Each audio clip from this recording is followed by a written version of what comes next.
Chosen ones, the cost of not locking in is that you'll spend the rest of your life clocking in. Valerie, talk to him. If you don't lock in, you will always be clocking in.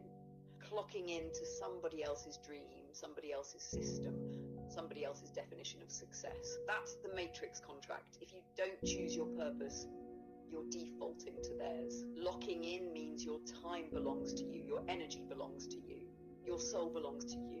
But clocking in, and that's when you hand over your mind, your body, your spirit to cycles that drain you. Whether it's a job you hate, a toxic relationship, or even an old story you keep replaying. So every day you're faced with the choice. Are you going to lock into your calling or clock into their control? All money ain't good money. All relationships ain't good relationships. All company is not good company.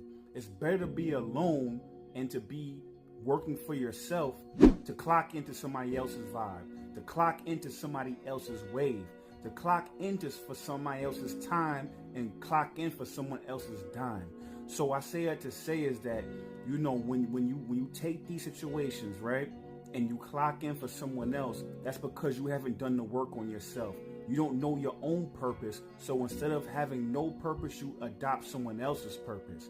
And if you do that, then you acquiesce your purpose. You acquiesce what your calling is. You acquiesce what your dreams are. And what will happen is that makes you end up being stuck. That makes you stuck to the matrix. That makes you stuck to the programming. That makes you stuck to this plane of existence. And it makes you have to go back to sleep. The thing that what happens next, by you locking in, now you actualize the God in you. You manifest your dreams. You manifest your goals. You end up breaking generational curses. You break generational trauma. And you change the timeline, not just for you, but for your whole lineage. Valerie, talk to him. That's the key right there. When you clock in for somebody else's money, somebody else's company, somebody else's vibe, you're literally stepping into their timeline. You're feeding their dream while starving yours.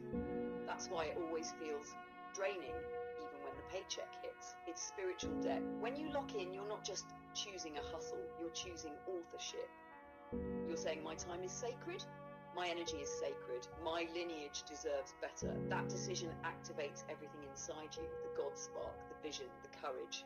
Suddenly the generational curses start cracking. Suddenly the family patterns aren't patterns anymore. Locking in isn't selfish, it's the opposite. It's how you free your bloodline, because one person who locks in can shift a whole tree. Every ancestor behind you, every child